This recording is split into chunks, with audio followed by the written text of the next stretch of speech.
On en a parlé suffisamment dans l'émission d'hier. Le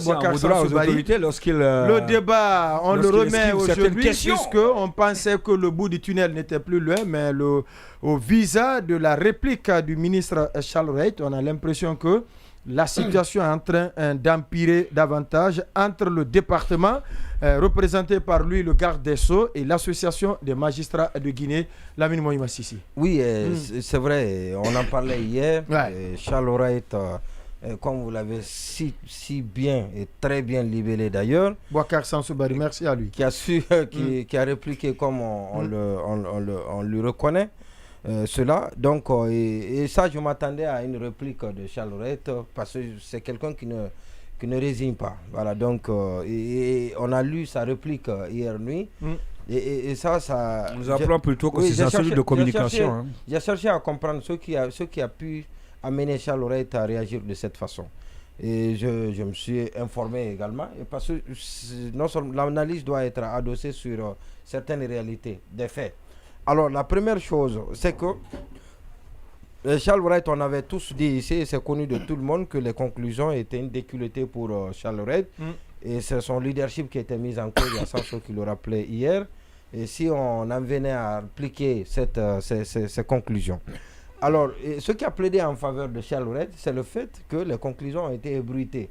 C'est volontairement ou involontairement, on ne le sait pas. En tout cas, les conclusions se retrouvent partout. Ce qu'on a reproché à Charles Reit, et qui est contenu dans ce rapport-là, c'est le fait de publier les sanctions contre les magistrats. Il s'est même défendu, dans sa réplique aussi, que les sanctions qui sont prononcées par le Conseil supérieur de la magistrature restent à la discrétion du Conseil supérieur de la magistrature.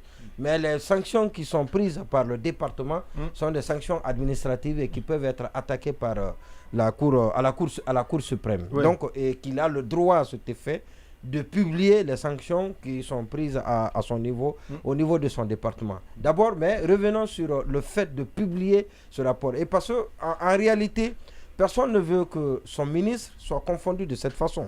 C'est-à-dire qu'on l'aime ou qu'on ne l'aime pas. Qu'on l'aime ou qu'on ne l'aime pas. Oui. On peut tout reprocher. On lui reproche assez, il est reproché de beaucoup de choses. Oui. Mais quand on a retrouvé ça sur la place publique, et moi je connais des gens qui ont eu un peu de la pitié pour Charles Reit, de la pitié pour Charles Reit, et parce qu'on dit de la peine pour lui. Pitié et de la peine, pour pitié et peine pour Charles Reit. Et parce que les conclusions voudraient dire que Charles Reit était, d'abord ça voudrait dire que Charles Reit était lâché par son patron direct qui est le président, et parce que c'est le président qui a demandé au premier président de la Cour suprême de convoquer la réunion. On a déjà le communiqué. Même si la communication du département met un doute. Voilà. Sur cette rencontre. Maintenant, on a encore le communiqué. Comme pour dire, prétendue décision. Comme pour dire qu'au-delà de retrouver une solution, sincèrement, au-delà de retrouver une solution, une sortie de crise qui devrait permettre à notre pays, à l'appareil judiciaire de reprendre,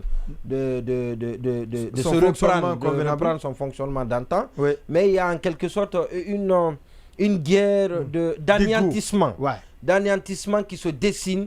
On sait entre qui et qui, on ne sait pas. En tout cas, de toutes les façons, ceux qui font ébruiter les différents courriers. Non, mais c'était la communication des deux côtés. Non, je parle de l'AMG. L'AMG. Oui, c'est la cellule de communication. Alors de l'autre côté aussi, c'est la cellule de communication. On peut tenir responsable le chargé président. de communication. Non, le président de l'AMG, de l'association des magistrats. Je l'ai approché ce matin, il dit qu'il n'était pas au courant. Oui, il n'était pas. Non, il peut ne pas être au courant. J'ai senti une gêne de sa part. Je l'ai senti. Il peut ne pas être tenu responsable de ce qui s'est passé, étant le président. Il devait prévoir, anticiper, pour dire à sa cellule de communication, attention, ce qui a été dit là, cette conclusion qui a été faite, ne doit pas se retrouver sur la place publique.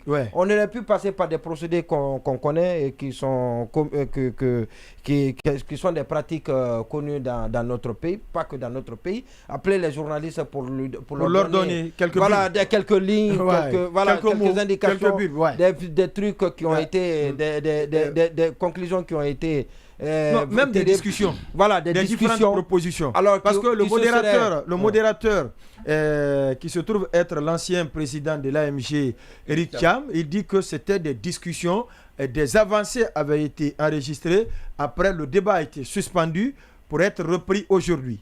Et donc, tout ce qui a été dit, c'était des différentes propositions qui devraient être soit entérinées ou amendées. Alors, maintenant, on aurait pu le faire et le journaliste, comme il sait bien le faire, pouvait traiter l'information en se fondant sur une source bien introduite, une source bien informée. Maintenant, ceux qui anonymes, anonymes. Ou selon des sources proches du dossier. Selon des sources proches, vous savez bien, c'est ce que vous faites tout le temps là. Ne joue pas un rôle de droiture dans ce dossier. Alors, je vous donne tout de suite la parole. Ce qui est grave, ce qui va se passer. Et parce que, oui, je dis bien. Parce que on a dû faire comprendre au président de la transition que c'est une cabale, c'est une guerre, comme je l'ai dit, d'anéantissement de Charles Rouet qui se dessine et qui est menée. Vous croyez à cela? Qui est menée. Allez-y, il va terminer là. Non, je dis que c'est ce qu'on a dû dire au chef de l'État. Ça se murmure autour du président de la transition, et certainement qui a les oreilles tendues et qui aurait entendu ces murmures-là. Et donc que nous savons déjà les relations difficiles qu'entretiennent le président de l'AMG, pas que le président, le bureau. Il y a le président, il y a le conseil d'administration. Le conseil d'administration de l'AMG. Dans l'AMG. Il est membre du conseil d'administration. Il est membre du conseil d'administration et le ministre Charles Rouet. Et puis on peut surfer sur cela pour dire renforcer la position de Charles. On veut l'abattre. Et bien évidemment, personne ne veut lâcher, personne ne veut délivrer de cette façon son collaborateur. Et ça va être un peu compliqué, et tant pis pour l'appareil judiciaire. Tant pis, mais c'est l'appareil judiciaire. C'est l'appareil judiciaire qui. Ou bien tant pis pour le colonel. C'est le fonctionnement de l'appareil judiciaire il est la première autorité. Un véritable coup. Malheureusement, ce n'est pas tant pis pour l'appareil judiciaire. C'est dommage, malheur, je vais dire, c'est au CNRD. Au CNRD, je voudrais à la dire. Guinée. Parce que justement, c'est dommageable. C'est dommageable à la Guinée, pas au CNRD, parce qu'on est pénalisé. Parce que les magistrats sont en grève. On est pénalisé, c'est l'appareil qui est à l'arrêt. Donc je pense que d'abord ce qu'il faut déplorer, c'est le manque de courage de la Cour suprême. On vous fait appel pour trancher dans un dossier, alors que c'est tout le problème, la pomme de discorde tourne autour de l'interprétation de 2 articles.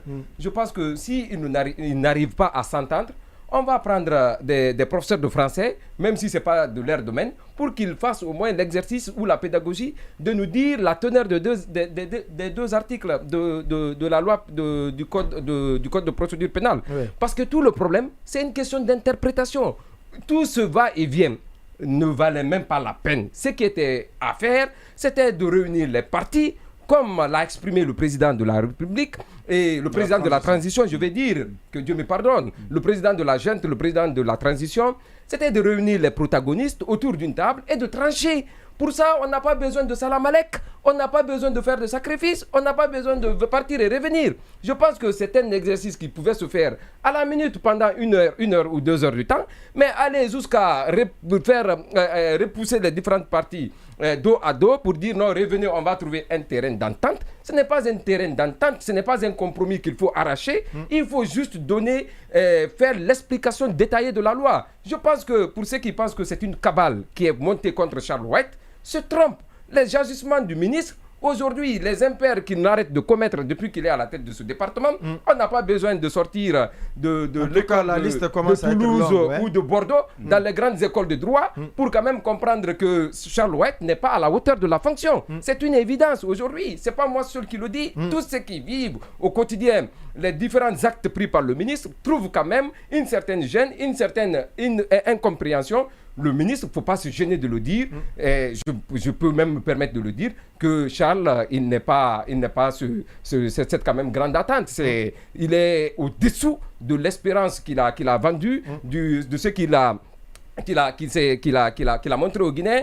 Jusque-là, je pense que la fonction de ministre est loin d'être à sa portée et c'est un bout très grand de ses épaules. Ça, il faut avoir le courage de le reconnaître. L'autre chose va attendre juste après la pause. Habib, Marwan, Kamara, vous parliez tantôt de 2 articles. Ce sont les articles 537 et 590 du Code de procédure pénale. On va partir à la pause. On se reprendra tout à l'heure pour la suite de l'émission On refait le monde.